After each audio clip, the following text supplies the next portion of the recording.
You are watching the USA Network.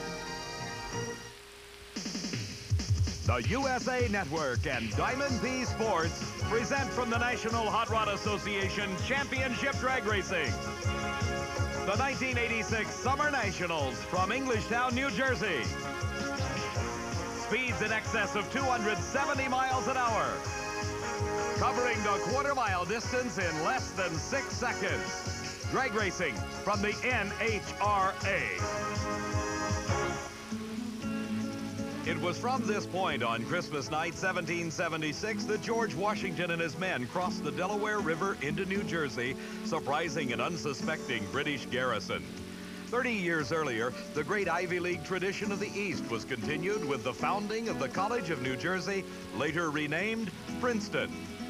Nearby can be found the home of Richard Stockton, signer of the Declaration of Independence. This home, considered the most historic in the state, was the site of the victory celebration after the signing of the Treaty of Paris, ending the American Revolution. Throughout the Garden State, one can find hundreds of carefully cared for reminders of our nation's heritage, such as this beautifully restored home owned by Mr. and Mrs. Marvin Keeter of Englishtown. And once a year, the NHRA visits this area with its own brand of history-making performance.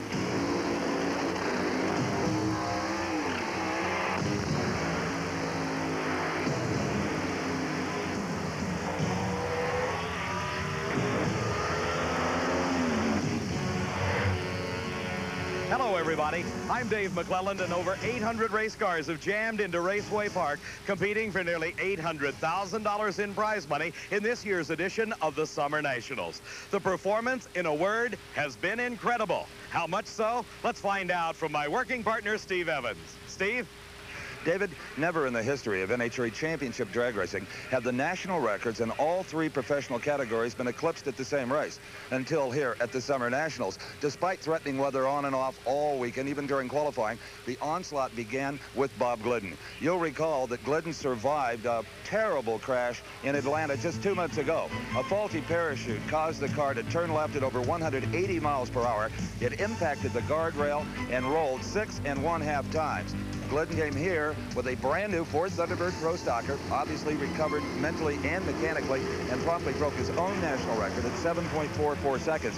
He then went out and did exactly that same elapsed time again, backing up within the required 1%. I talked to him about that feat. Were you saying to yourself, oh boy, this is it? I knew that it was quicker than the record because we had equaled, or actually ran 3 1,000s quicker than the record the run before. Do you feel it in the seat of your pants when you're on a good one like that? Absolutely, and that was a good one. Pro Stock was only the beginning. Next, it was Mark Oswald in the spotlight in the Candies and Hughes AA Fuel Funny Car. Mark bettered Kenny Bernstein's existing national record at 5.56 seconds, but Bernstein's name will remain in the book until Oswald can perform the required 1% backup. I talked to him. He seemed confident he could do that. Anything you did different to achieve that elapsed time? No, not really. You know, the car's been running strong. We've been having a little trouble getting it down the racetrack, so we thought we went at it kind of easy, actually, but we sat on the starting line a little longer than we expected to, and it had pretty much heat in it, and it ran awful good. That could have helped you. Yeah, it seems like it did. The big question, can you back it up, the 1%? Oh, I think so. So much for Pro Stock and Funny Car. What about the top fuel dragsters? Well, Big Daddy Don Garlits accomplished his longtime goal of setting the national speed record at over 270 miles an hour. It ended up at 271 miles an hour, backed up in the books. In the process, he recorded the quickest elapsed time in the history of drag racing at 5.34 seconds. How badly did Big Daddy want to back that up? Watch this.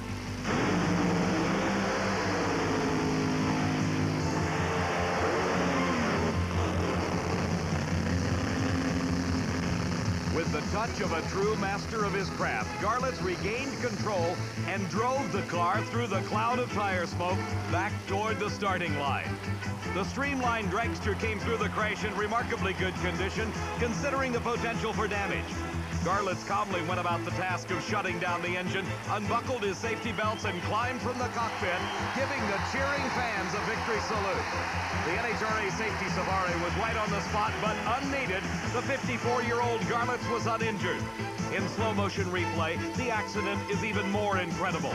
Rarely do you see a wheel stand carried to its ultimate conclusion, that of turning over backwards, but it happened to Garlits. As the car went faster, the front end climbed even higher. From another angle, you can see Garlits' problems started the moment he began his run. The small front wheels left the ground almost instantly, touching down only once or twice as the car accelerated rapidly. The aerodynamic nose piece cupped the wind, raising the car till it eventually reached perpendicular, then over on the rear wing. It rotated 180 degrees in a ballet-like pirouette and slammed back to the pavement. The engine still delivering power, the rear slicks trying to move the car forward, thereby halting the backward slide. Garlits finally hit the brakes, and the car stopped, concluding the final chapter of one of the most bizarre incidents we have ever seen. Big Daddy, you okay? I'm just fine. My feelings is hurt is all. And the world's quickest and fastest dragster took a bad hit, too. Yeah, it turned over backwards. You've had some harrowing experiences, but that was an unusual one. It was very unusual. It, you know, it just, I knew it was gone. It got so high, and then it wouldn't come back. You know, I backed out of it early, but it didn't make any difference. It was accelerating too hard, and even though the throttle was off and everything, it didn't make any difference. It caught wind underneath it. Any chance of repairing this car? No, his car can't race at this event. I'm not that crazy. Garlits taking it all in stride, just another first in his long career. The 1986 Summer Nationals is being brought to you by Budweiser. For all you do, this Bud's for you. And by Goodyear Eagles. You either have Goodyear Eagles or you need them. And by Fram Bendix Autolite, which are all quality products of Allied Automotive. Dan Pastorini is ready for round 2 action in Top Fuel. We'll be right back to the Budweiser Summer Nationals. Bud Thunder. It's revved up and coming at you.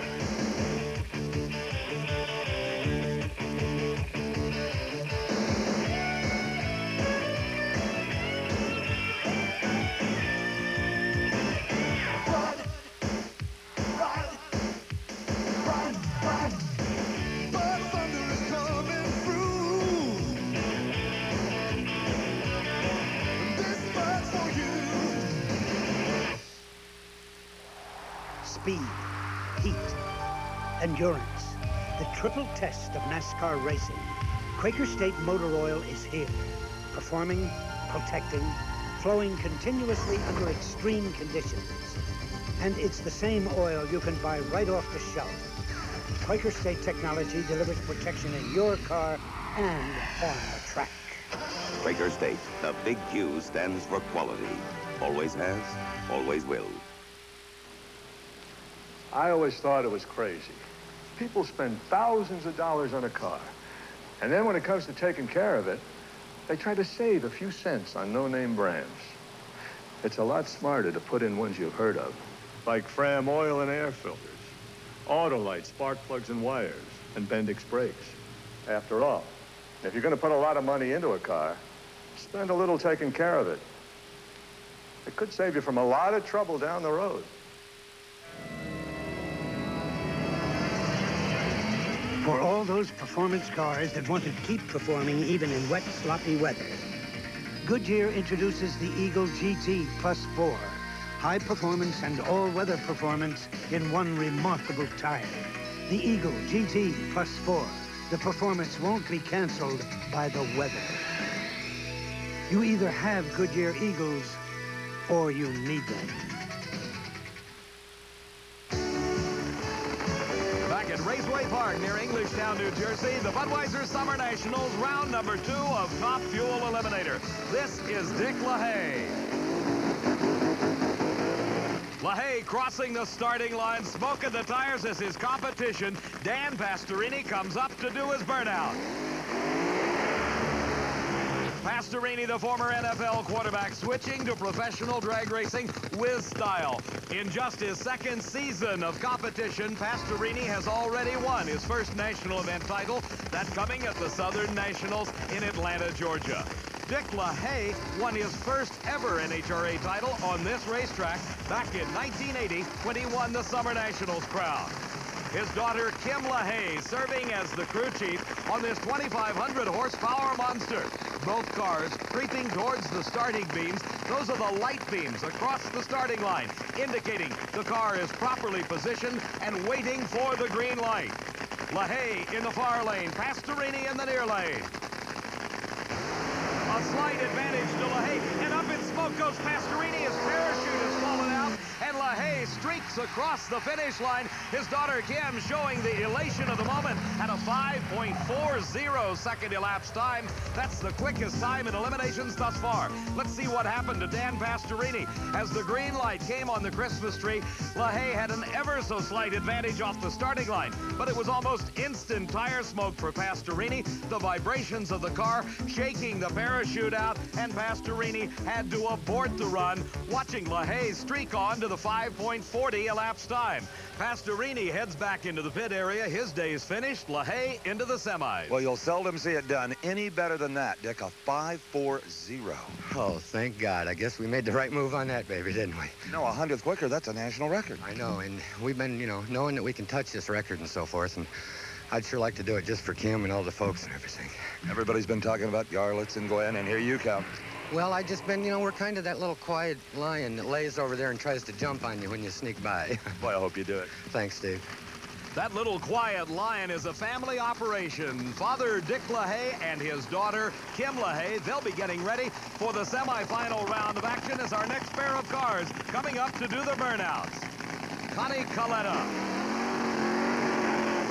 With a two-car operation at this race, his own Top Fuel dragster, his son's funny car, is racing one of the more exotic machines in Top Fuel competition. This is the Super Streamliner of Gary Ormsby. Based on technology developed in IndyCar racing, Ormsby's body style is designed to cheat the wind, to cut through the atmosphere just a little bit quicker and give him that edge. He debuted the car earlier this year at the first race at the Winter Nationals, had some problems with it, but now it has come into his own as Gary Ormsby moved into this field in fine qualifying position in the number 4 spot. In the first round, he defeated Grant Stomp. Meantime, in round number 1, the veteran Connie Kalitta defeated another great veteran of the sport, Chris the Golden Greek Karamessinis. And it was in that first round that Kalitta had some problems. First, he smoked the tires against Karamessinis. Karamessinis shut it off, but see the moisture that came out of the motor, that was Kalitta's problem. Caused a lot of work for the Kalitta crew between rounds 1 and 2, but a complete repair to the engine was executed, and Kalitta was able to make it back for this second round of competition. The other half of the Kalitta racing team at this event was a Mustang-bodied funny car driven by his son, Scott Kalitta. Now Scott is helping his dad get ready for this second round race against Gary Ormsby. But earlier, in the first round of competition, Scott had his share of problems with the Mustang-bodied funny car. Racing against the number 2 qualifier, Kenny Bernstein, the engine exploded. The fiberglass body blowing itself into pieces as it peeled off the chassis. The fire breaking out around that racing engine. The parachute's out. Scott on the brake, steering the car to a very safe stop. Scott Kalitta stepped out of his bodiless car and marched right to the pit area without speaking to anyone. I guess disgusted, to say the least. Yeah, disgusted and wonder how long it's going to be before I get it back together. That's my biggest worry now. That's the first time that's happened to you. Yeah, hopefully the last. And I'm sure Scott never wants to see that fire again. This is the man his dad is racing. This is the Super Streamliner of Gary Ormsby. Ormsby finished 5th in the world last season. He won his one and only NHRA National Event title back in 1984 when he took the Winter Nationals crown. Kalitta finished 3rd in the world last year and has 1 win to his credit thus far this season, the Spring Nationals. But it looks like his day may be done as Ormsby heads to the finish finish line, and Ormsby wins with a 5.53-second elapsed time, 259 miles an hour, as Kalitta coasts on through to take the early turnoff, not even needing a parachute to bring the car to a halt after the tires lost traction and began to smoke. Preparing for his burnout, this is Gary Beck, driving for his team owner, Larry Miner. The choice of lanes in this race went to Joe Amato, and he picked the lane furthest from the camera. Amato earned the right to make that choice by having the lower elapsed time of these two cars in the first round of competition. As you can see, Amato is using one of the full canopies over the roll cage. That innovation, pioneered by Don Garlits, being used by many racers to cut down on the noise and allow them better concentration. Let's go to Steve Evans. Well, for Gary Ormsby, a 5.53 will put him in the semifinal round. Gary, good job. Thank you, Steve. Yeah, it fell off a little bit out there in the middle, it seemed like to me. Left pretty good, but I think it got loose on me out there a little bit. A little bit of bad news for you. You're going to race Dick LaHaye, who just ran a 5.40. Yeah, I saw that. I watched it from the line. Steve, it doesn't seem to bother Ormsby much when he watched Dick LaHaye disappear down that racetrack. Back on the starting line, Gary Beck, who was a world champion in 1983 and also way back in 1974, finished in the 7th spot in the world points chase last year, while Joe Amato finished in the number 2 position, coming off his world championship performance in 1984. Both drivers inch their cars forward into those light beams. When they are properly staged, the starting device is activated. There is a flash of yellow and then a green light. And Beck just drives away from Amato. Some possible problems for Joe Amato because Gary Beck, by multiple car lengths, advances to the semifinals, 5.63 seconds. His speed, 251 miles an hour. Amato, plagued with problems at 6.08 seconds, well off the pace. This is 24-year-old Darrell Gwynn, the most recent winner on the NHRA Championship event trail, picking up the title at the Grand Nationals in Canada. His competition, Jerry Marconi. Marconi driving his first ever race. In fact, he only has about 5 runs on this car. In competition, Jerry Marconi came into this field by a matter of luck. It was the misfortune of Don Garlits in the qualifying accident, putting the number 1 racer out of competition, that brought Jerry Marconi into the field. In the first round, he raced Eddie Hill, who was the number 9 qualifier. Hill was well out on Marconi, but then mechanical problems set in, and Marconi won his first ever round of racing here at the Summer Nationals. Jerry, the way your luck is going so far, maybe you ought to go down to Atlantic City. First of all, you get in the program because Garlits crashed, and then a strange first round. Oh, it surely was, and it's like I say, this is a whole new deal to us, and this is really about the 5th pass we've only made on the car. I just got my license 2 weeks ago, and we came out of boat racing, so Eddie Hill is another boat racer, so here we are, 2 boat racers against each other, and my luck held out. Well, Jerry, your luck may just run out in this round as you've got Darrell Gwynn, who's already run over 272 miles an hour at this event. Gwynn, the hottest new driver in top fuel racing, is in the lane nearest the camera, and he puts a tremendous hole shot on Marconi. Marconi very late off the starting line, and Gwynn with a brilliant performance as Marconi continues on, and Marconi's parachutes have not opened. The car streaking down the shutdown area, beginning to bounce as Marconi hits the brakes, and those huge rear tires acting like rubber balls. It almost turns over, and Marconi puts it into the guardrail and the fence at the end of the racetrack. His wing supports catching a tree limb as he made the turn off the racetrack, but the car stayed upright. Let's watch again as Marconi battles a bucking Bronco. You see the sparks coming off the frame rails as the car bottoms out on the asphalt. Marconi now driving on the center of the track, trying to pick the best spot. What do I do at this point, he says. The engine trying to slow the car down. He's now got all 4 wheels back on the ground, but still has a lot of speed to burn off. The car trying to make the turn, rocks up on those 2 wheels, comes back to the ground, and Marconi, heading straight for the guardrail, just nudges it. Just enough to turn him into the trees with the wing struts, and he brings the car to a halt. Well, few drivers have ever experienced more in their very first drag race than Jerry Marconi, and here you are about 100 yards off the end of the racetrack. A little frightening. It sure was. I don't know really what happened. We have to check. My chutes, for some reason, didn't work, and I went for the brake, and it started the thing bouncing. I knew I wasn't going to stop when it was bouncing, so I got back off it again and tried to come back on the brake easy, but it still was bouncing. And I says, well, guy, here we go. Let's start looking for a place to go, and that's what I did. I picked this grass spot here. Any temptation to golf ball? Any temptation to go back to the boat after this weekend? Not at all. That was, believe it or not, I'm not that. I mean, I was scared. You know, I respect the machine, but I think we got it under control. Looks like you got a bright future, my friend.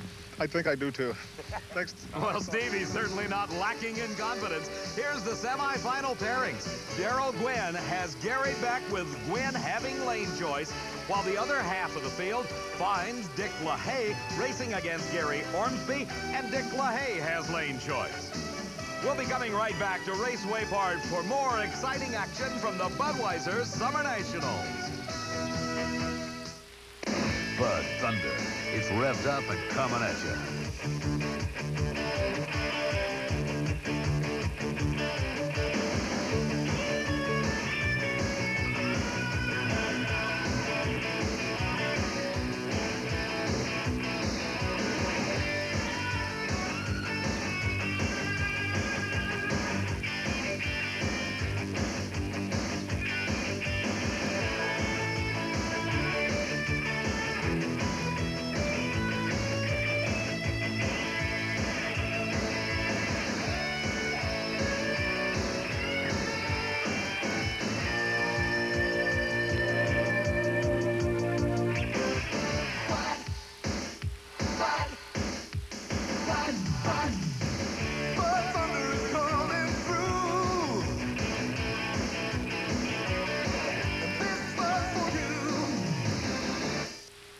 Most successful investors do their own investing, control their own financial affairs, and can utilize a discount firm like Schwab & Company very effectively.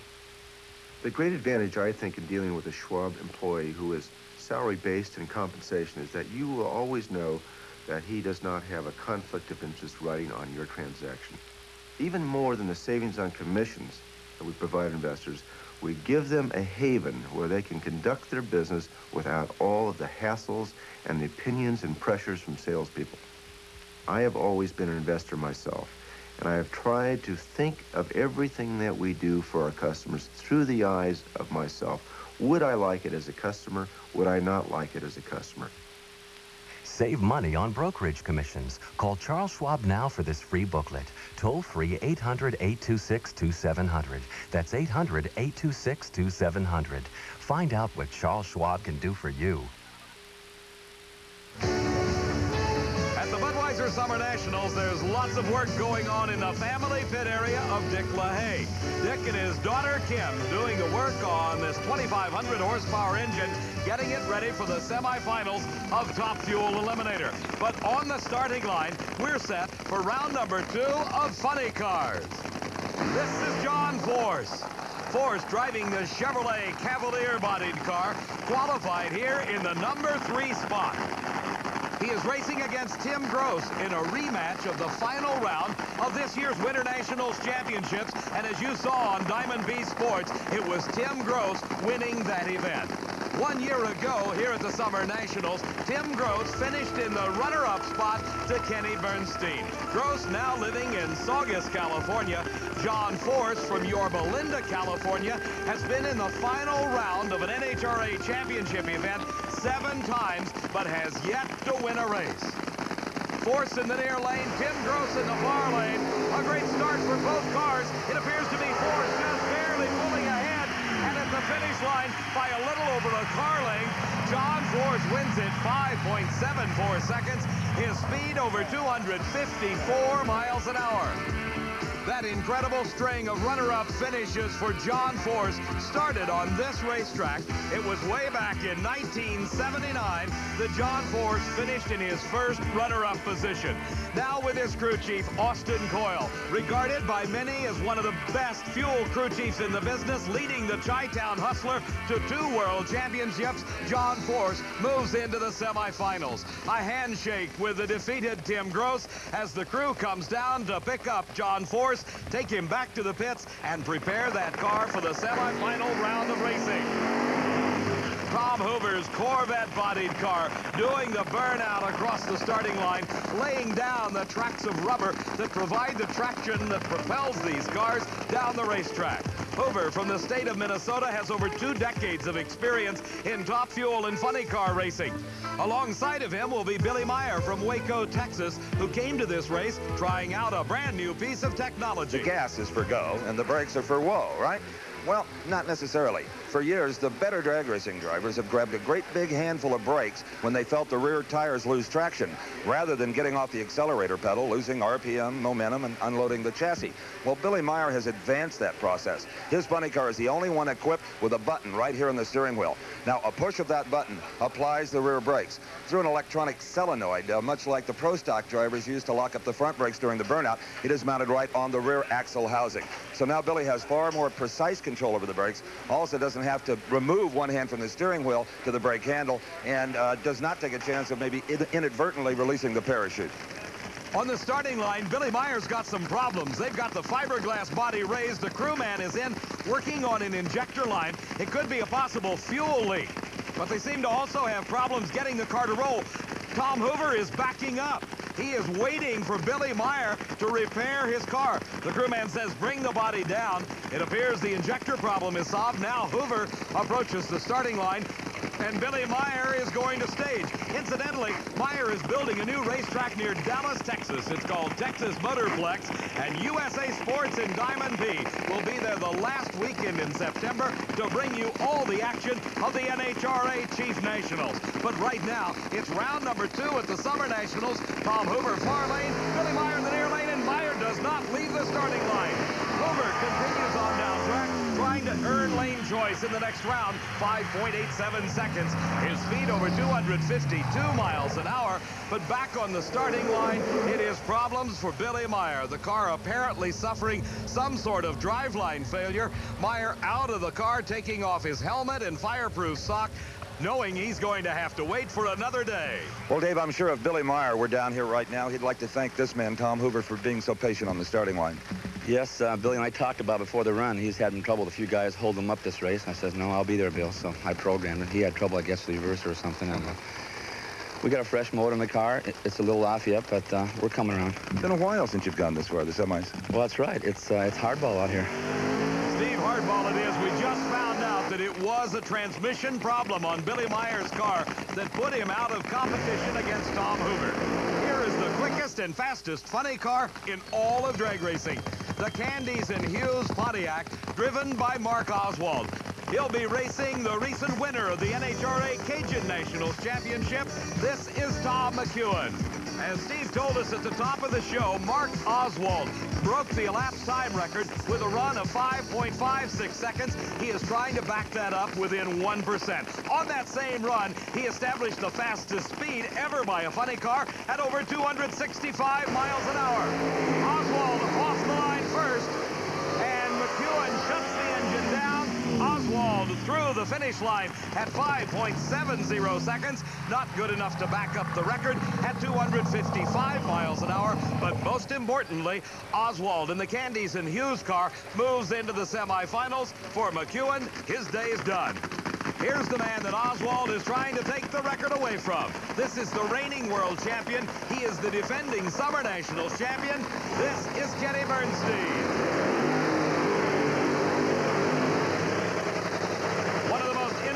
Cars in all of drag racing, Kenny Bernstein's Ford Tempo will be matched against the Dodge Daytona, owned and tuned by Roland Leong, the Hawaiian, driven now by Johnny West.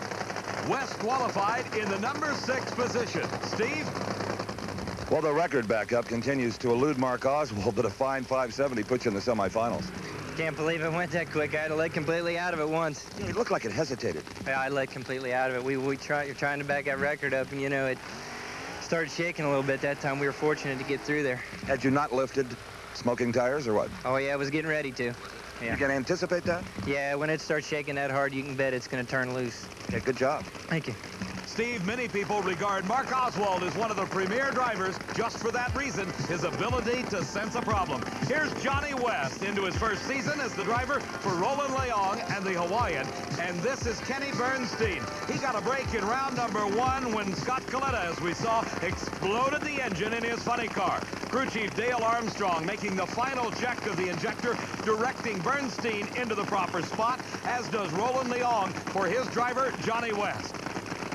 It's all up to the drivers at this point, and reaction times off that starting line are crucial because many people say you got to win it at the starting line or your day is done. Both cars now set, waiting for that green light. And it's a good start, but Bernstein pulls ahead at the beginning and continues to extend that lead. And Bernstein wins it with a 5.67 second elapsed time. His speed over 254 miles an hour. Just a heartbeat or two behind at 5.85 seconds was Johnny West, but that computes into nearly 2 car lengths difference at the finish line. As we watch again, you see the instant lead built up by the Ford Tempo. Then as they approach the finish line, Bernstein continues to draw away from Johnny West, and it is nearly a 2-car length advantage when the cars cross the finish line. Kenny Bernstein comes out on top. Well, a solid 5.67 puts away Johnny West, Kenny Bernstein, but it looked like a little flash of fire right in the lights. Yeah, well, Dale thinks it was a clutch that went away, and I have to agree with that. I thought so inside the cockpit as I was coasting down here. A lot of noise in the back end of the engine department, and I think that's what it was. Clutches can be as frightening as blower explosions. Well, they can if they get real bad. Like Dale said, we had one left, and that's what it made, so, you know, we'll get a new one in there and give her a shot. So what we saw were probably sparks from inside the magnesium bell housing? Exactly. I'm sure the bell housing and the disc inside disintegrated, and all those sparks came out from underneath. Exactly. Okay, thanks. The safety bell housing, however, did its job, containing all of those parts and pieces. Steve, it does mean a lot of work, though, for Kenny Bernstein and his crew as they get ready for the semifinal round against Tom Hoover, with Bernstein having lane choice. The other pair in the semifinals finds Mark Oswald, the low qualifier, still trying for the record, racing against John Force. Mark Oswald with the lane choice. We'll be coming right back to the Budweiser Summer National. Speed, heat, endurance. The triple test of NASCAR racing. Quaker State Motor Oil is here. Performing, protecting, flowing continuously under extreme conditions. And it's the same oil you can buy right off the shelf. Quaker State technology delivers protection in your car and on the track. Quaker State, the big Q stands for quality. Always has, always will. When the car comes to the end of the line, I give him to Bill. That's me. I crush him. A new car costs a lot of money. Fram oil filter doesn't, but the choice is yours. You can see me now, or you can see Bill later. There's a dumb mistake even I make sometimes. I tune up a car, but it doesn't run right. One spark plug wire wasn't pushed down tight. Autolite Power Seal wires click on so you know they're tight. Autolite Power Seals the wires with the right connections. Have you driven a Ford? When was the last time you had the kind of car to bring the road alive? Have you driven a Ford? And you don't know what you're missing. Have you driven a Ford? Driven a Ford? Have you driven a Ford lately? Sure, your performance tires perform in perfect weather, but it's not a perfect world, is it? Introducing the Goodyear Eagle GT Plus 4, a dramatic advance in tire design that gives you great street performance in all kinds of weather, so you can take those turns, hit those brakes, and run down those highways, even when conditions are less than perfect. Look, you either have Goodyear Eagles, or you need them. At the Budweiser Summer Nationals at Raceway Park near Englishtown, New Jersey, this is Dave McClelland along with Steve Evans, and we're in Kenny Bernstein's pit area, where the problem was not a clutch, but a broken header pipe that was dragging on the ground, causing all the sparks that everybody thought was a clutch problem. Over in Darrell Gwynn's Top Fuel pit area, the mechanical operation under the guidance of Father Jerry Gwynn, who was a world champion in his own right, winning Super Eliminator way back in '69. Steve? We all know when to replace the tires on our passenger car. The tread wears out. It's obvious. How do you know when to replace a slick tire? Well, there really is no tried and true method. Goodyear installs a little wear depth indicator hole in every tire. Chances are, though, if you wear the tire to the bottom of that hole, you've already lost 3 races from a lack of traction. Rule of thumb these days is about 6 to 8 quarter-mile runs per set of tires. If they start to get a kind of a feathered look, then for sure it's time to replace them. So while you're out getting 50,000 miles on your new state-of-the-art radials, the drag racer is getting 1.5 miles per set of tires, and they cost $250 a piece. 17 inches wide, 36 inches high. But at the price, they're a bargain when you consider that every tire is handmade and hand x-rayed to ensure against any flaws. And talk about pride of workmanship, every tire carries the name of the man that made it. Now, what happens to these tires when they're no longer good for racing? Well, Goodyear slashes them with a knife so they can no longer be used and gives them away to the fans as souvenirs. So across America, there's a lot of game rooms that have one of these tires as a coffee table base, and there's a lot of kids in the backyard using them as swings. And Steve, those giant slicks get quite a workout on these factory hot rods as we move into the semifinals of Pro Stock Eliminator. This is the Oldsmobile of Warren Johnson. It's an Oldsmobile Forenza with a 500 cubic inch Olds engine under the hood. Johnson in round number 1 defeated Jerry Ekman. In round 2, David Hutchins. Butch Leal defeated Lee Dean in the first round. In the second round, Ken Dondero fell to the onslaught of the man that won the most recent NHRA Nationals, the Grand Nationals in Montreal, Canada, the Pontiac. In the far lane is Butch Leal, and a brilliant hole shot, an advantage off the starting line by Warren Johnson. He's just flying with that Oldsmobile, and at the finish line, Warren Johnson, 7.45 seconds, very close to the record time established by Bob Glidden at a speed of over 185 miles an hour. But Warren Johnson extra sharp on the lights. Here in the near lane is the reigning world champion, driving his Ford Thunderbird, setting a new national record at this meet of 7.44 seconds elapsed time, Bob Glidden. The man with the unenviable task of racing the new record holder is Don Coons. Along with his partner, Albert Clark, they are debuting a brand new car at this event. It is an Oldsmobile Forenza, a twin to that of Warren Johnson. Out of the 3 drivers that have an opportunity to set a record at this event thus far, Bob Glidden is the only man to back up his record-setting performance. 2 cars limited to 500 cubic inches each, one an Oldsmobile, one a Ford, the factory hot rods of NHRA Pro Stock. Glidden finally into the staging beams, and the advantage goes to Don Coons. His brand new car drifting just a little bit. Glidden seems to be having problems, and an upset as Don Coons pulls off the win. His partner Albert Clark can't even believe it. In the finals of Pro Stock, it will be 2 Oldsmobile Forenzas, the first time ever that 2 team cars have gone into the final to face each other for a Pro Stock title. It'll be Don Coons against Warren Johnson.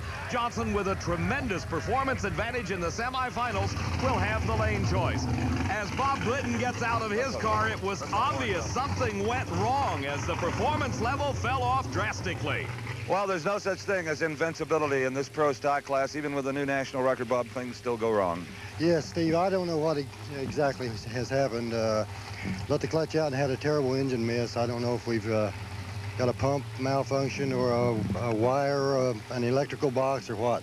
Well, all in all, this weekend you put Atlanta behind you for good. I think so. I think we're on the right track. Thanks a lot. In spite of that semifinal loss, Bob Glidden goes into the record book with a new ET mark. In John Force's pit area, they're getting ready for the semifinals here at the Budweiser Summer Nationals. Motorcraft quality parts spend their weekends meeting some grueling demands.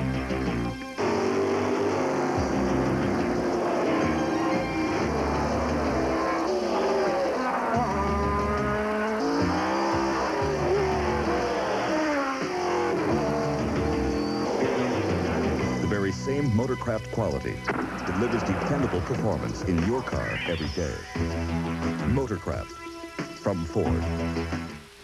The horse, one of the world's most powerful domesticated animals. Now this small pickup, the tough 86 Ford Ranger STX, has harnessed unbeaten horsepower in a small pickup. Now Ranger has 140 horses under its stylish hood in a new improved V6 engine. More horsepower than even Toyota's turbo. And Ranger's 140 horses mean down-to-earth power. Power to run. Power for real driving fun. The Ford Ranger STX Super Cab, voted 4x4 of the year. The best-built American trucks are built Ford Tough. Well, somebody's happy to be going to work.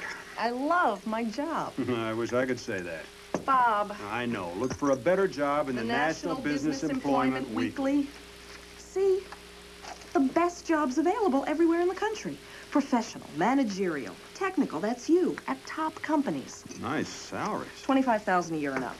There are articles to help you land a better job, how to look good in interviews, write a better resume, and the reason I still read it, articles to help you do better on the job. How to handle office politics, when to ask for a raise, how to deal with an impossible boss. Okay, I'm convinced. I'm a National Business Employment Weekly reader. Don't make a career move without it. Ask for the National Business Employment Weekly at your newsstand. Or if you prefer, get the next 8 issues by first-class mail for $35. Call toll-free 800-255-5000. 8 weekly issues, $35. Call 800-255-5000 now. Under threatening New Jersey skies, we're at Raceway Park near Englishtown. This is the semifinal round of Top Fuel racing in the Budweiser Summer Nationals. Here's 24-year-old Darrell Gwynn receiving a handshake from his dad, some instructions delivered by hand signals due to the engine running, and of course, the helmet and sock on Darrell's head. Across from him is 19-time national event winner Gary Beck.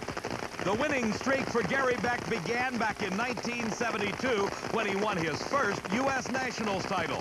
Beck's latest win came in 1985 at the World Finals, the season-ending event in Pomona, California.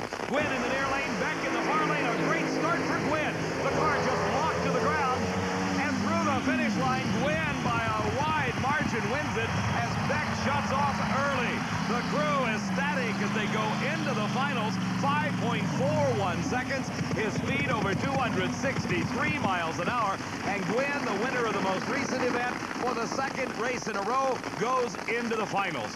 He might race this man, the one he defeated at the Grand Nationals in Canada just 2 weeks ago. This is Dick LaHaye.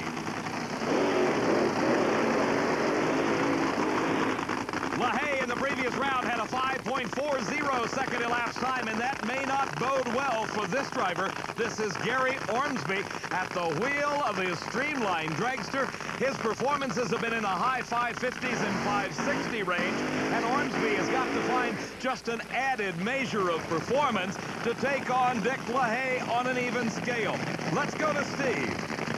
For the second consecutive NHRA national event, young Floridian Darrell Gwynn goes into the final round. Darrell, you're going to love this elapsed time, a 5:41. Boy, I'll tell you, we've had such a terrific 2 weeks here. We've worked our tails off. I'd like to thank everybody that's been involved with this car, and they know who they are. That's only 200s away from a national record. You got it. Well, we ended up, we wanted to try and get the speed record here, but we're not even worried about it. We're going to try and take advantage of Big Daddy being gone, so here we are. You won at Montreal. Can you do it again? I think we can. You may have the same opponent, Dick LaHaye, up there trying to join Darrell Gwynn in the final round.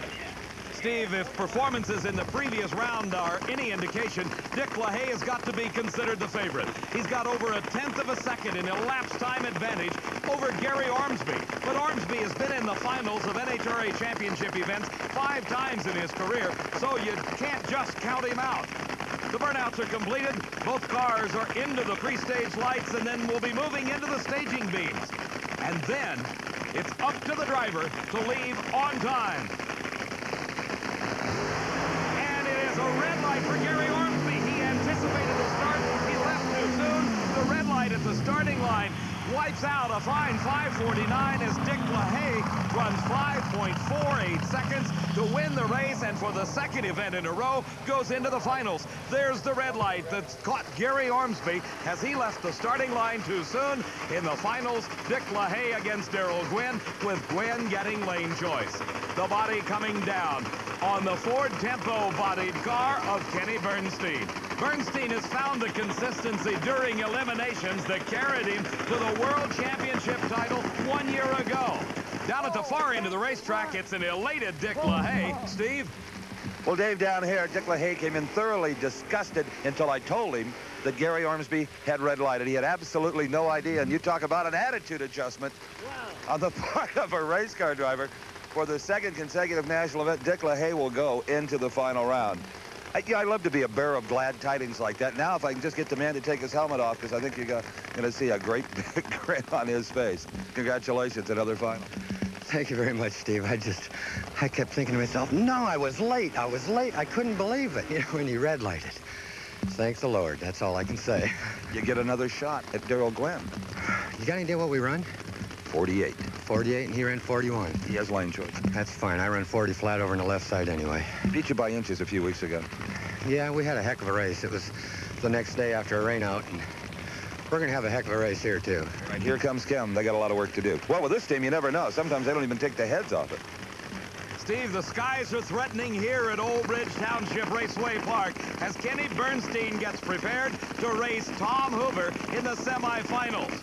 Bernstein has been consistent in the 560s. Hoover has been in the 570s and 580s. He's got to be the underdog, knowing that Bernstein is the toughest funny car in the country today. And that's why, look at Bernstein glued to the ground while Hoover up in smoke. And it's Bernstein, another spectacular elapsed time, 5.66 seconds, a very consistent 257 miles an hour. And for the second race in a row, Bernstein's into the finals, Hoover back into the pits. Got to be happy, though, with his performance going to the semifinals at the Summer Nationals. This is John Force, 7 times a runner-up in NHRA National Event Competition, racing the quickest and fastest funny car in the country, still trying for that new national lapse time record. Mark Oswald at the wheel of the Candies and Hughes car. Well, Dave, Kenny Bernstein has that consistency back that carried him to a world championship last season. Another nice 5.66.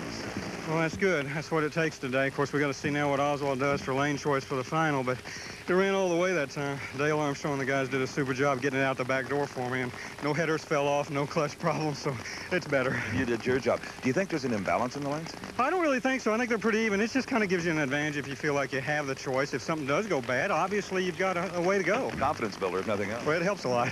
Okay, let's go back to the starting line. Steve, you note that Kenny Bernstein thinks it's going to be Mark Oswald to face him in the finals, but I'm sure this man, John Force, has something to say about that. The Chevrolet Cavalier-bodied car with Austin Coyle, the crew chief, inching forward into the staging beams. Now the Candies and Hughes car starts to roll forward, finding the light beam, indicating its stage, and it's a great start. It's Force off the starting line first, but here comes Oswald.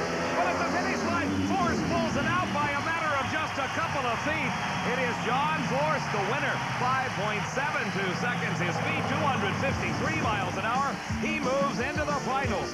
As we watch again in the replay, you see the very slight starting line advantage, only a couple of hundredths of a second. But then the Pontiac of Mark Oswald starts to pull alongside. It's even at this point. The two cars streaking towards the finish line at over 250 miles an hour. They cross that finish line, and it is John Force by just a couple of feet ahead of Mark Oswald.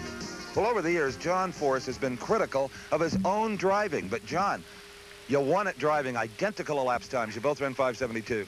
I don't know about the driving. I'll tell you something. I cried to Coyle for an hour about the rain. I says, don't want to hear about Chi-Town consistency. He says, you want to go for it, step on it. And I said, that's right. Them guys have whipped me the last 10 times I raced them. And I said, if I'm going out, then we're going to go out. And doggone it, if we pulled her out of the bag, huh? You're going to get another shot at Bernstein. He beat you 2 weeks ago. I want a shot at Bernstein.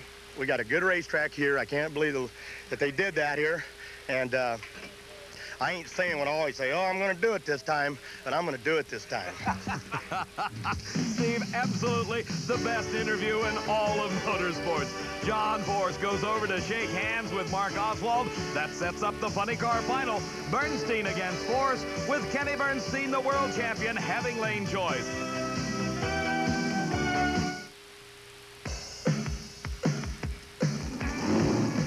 In 1985, The winning cars of the most prestigious auto races were equipped with Goodyear Racing Eagles. So it's small wonder that in 1986, most of the finest high-performance street cars are equipped with Goodyear Eagles. You either have Goodyear Eagles or you need them. National Dragster, drag racing's leading news weekly, coming at you with the inside story on America's #1 motorsport, NHRA Championship Drag Racing. It's the exotic racing excitement of the nitro-burning top-fuel dragsters and the traditional hot rods. It's the behind-the-scenes action in the pits, interviews and profiles of your favorite drivers, up-to-the-minute race results from national events and local meets in your hometown. It's what National Dragster is all about. Subscribe today and get 48 issues of drag racing's leading news weekly for only $28. Plus, you'll receive membership in the National Hot Rod Association, the world's largest auto racing sanctioning body, along with a members-only t-shirt. Call us today, 1-800-541-0900, or write to NHRA, P.O. Box 150, North Hollywood, California, 91603. Remember, only $28 keeps you up on America's #1 motorsport, NHRA Championship Drag Racing. At 55 miles an hour, it takes the average car this long to stop, if it's in shape and has good brakes. Bendix makes very good brakes. They're not cheap. But then, neither is life. What keeps the dirt out of this truck's engine? This special double air filter from Fram. Fram makes the same kind of filter for cars. The Fram Extra Life. Inside, it works like 2 air filters. The Fram Extra Life. Extra protection at no extra cost.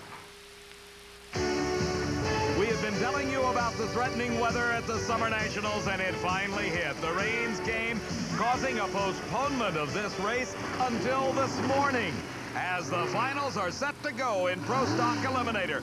For the first time ever in the factory hot rod category, we have got 2 team cars. A pair of Oldsmobile Forenzas in the far lane. Don Kuntz at the wheel of the Kuntz and Clark car. Warren Johnson in the near lane. Both of them using 500 cubic inch Oldsmobile engines, and Don Kuntz has the advantage off the starting line, but it quickly is disappearing as Warren Johnson catches him and passes him right at the finish line. Johnson, 7.55 seconds, his speed over 184 miles an hour, and Oldsmobile couldn't lose in this final. WJ, your Pro Stock champion. At the start, you'll see again the advantage built up by Don Kuntz. By the time they pass the Christmas tree, Kuntz has got a couple of feet head start over Warren and Johnson. They seem to be locked together as they approach the speed trap, and then all of a sudden, it is WJ speeding ahead and taking the win by about a car length. Johnson has got to be pleased with this victory. His driving right on target, the performance of his car outstanding, and Don Kuntz and his partner Albert Clark have got to be thrilled with their brand new Oldsmobile. This is a rematch now of 2 weeks ago. They met on the starting line at San Air in Canada for the finals of the Grand Nationals. Kenny Bernstein last year had 6 victories to his credit, an all-time record for funny car racing in one season. John Force has yet to win an NHRA national event. As we heard after the semifinal round, he's confident he can do it here. Kenny Bernstein and John Force. And it is Force smoking the tires. Bernstein streaks ahead, and for the second race in a row, Kenny Bernstein wins an NHRA national event title and extends his lead in his effort to repeat as the world champion. As we watch again, Force gains the advantage the first few feet off the starting line by virtue of a hole shot. Then the car begins to smoke the tires, losing traction on those huge slicks, which allows Kenny Bernstein to take a very easy win. Kenny, a very nice 565. Congratulations. Oh, super. Thank you, Steve. That was a good one. Again, to the Budweiser King crew, Dale and Jeff, Jim and Charlie, and Brad, they all did their job, and that's what it takes to win races. And a whopping speed, 259 miles an hour. Well, she ran out the back. We finally made it to the other end under full power. That's nice to see that. Good day here at the Budweiser Summer Nationals. Indeed, and you leave here with your lapse time record still intact, even though Mark Oswald took a good shot at it. Well, let's do say that. Mark Oswald and Candies, they took a heck of a shot at it, but it stood, so there's another weekend coming, I'm sure. There's your champion, John Force, has to settle for his 8th runner-up.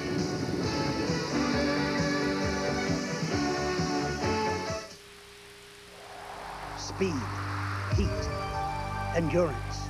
The triple test of NASCAR racing. Quaker State Motor Oil is here. Performing, protecting, flowing continuously under extreme conditions. And it's the same oil you can buy right off the shelf. Quaker State technology delivers protection in your car and on the track. Quaker State, the big Q stands for quality. Always has, always will.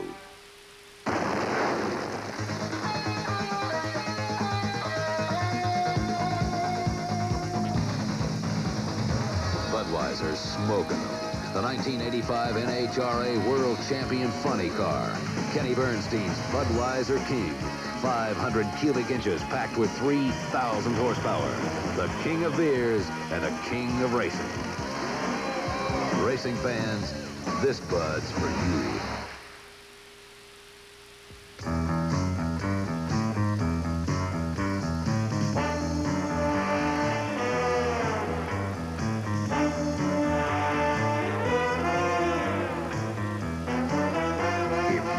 Of all the things that are tough in our world, you're bound to think of this. Big Ford pickups. They have a tradition of toughness. That's because Ford is the best-built American truck. It's built Ford Tough. 10 years ago, a big engine job used to cost this much money. 5 years ago, this much. Today, this much. So now it's even more important to take care of your car right, including changing your oil, putting in a new Fram oil filter when you're supposed to. After all, a Fram filter doesn't cost much. A big engine job does. But the choice is yours. You can pay me now or pay me later. The funny car champion of the Budweiser Summer Nationals, a very elated Kenny Bernstein. His crew drives up, he receives congratulations all around. Bernstein continuing to extend his lead in that World Championship points chase. Darrell Gwynn wants to add to his points total with Don Garlits out of competition. Gwynn beginning to move up on Garlits. But Dick LaHaye wants to stop that march on those World Championship points chase. This, again, a rematch of just 2 weeks ago at the Grand Nationals. At that race, Darrell Gwynn came out on top. LaHaye last to stage. And it's a great start for Darrell Gwynn. Another brilliant run for the 24-year-old Florida-based driver. And Darrell Gwynn wins his second NHRA national event in a row with an elapsed time of 5.44 seconds. His speed over 265 miles an hour. What a weekend for Darrell Gwynn. As we look in slow motion replay, you see a tremendous advantage, nearly 0.06 of a second going to Darrell Gwynn. He just drives away from Dick LaHaye at the finish line. Gwynn has a several car length lead and the victory. In only his sophomore season at Top Fuel Racing, 3 victories this year. 2 came back-to-back. 5:45, a wonderful driving job. Well, I'll tell you what, I'd like to thank everybody again, once again, that's been involved with this car. They all know who they are. The crew did a hell of a job this weekend. I can't thank everybody enough. I just can't believe it. What is your dad, Jerry? It looks like he's trying to remind you of something on the starting line. Well, there's a couple things to remember while you're driving this car, and a lot of times when you have abstractions like what I had the other day with Garlits and stuff, it's hard to do things right. And if you get reminded the right last minute before you stage, it helps a lot of times. Hit it hard. It looked like Got it. Well, that's the problem. I had trouble just barely touching the throttle off the start line. He's just telling me to grit my teeth and mash that thing, so. I think you'll have a better night's sleep tonight than you did last night. Yes, I'm sure I will. Thank you. Congratulations again.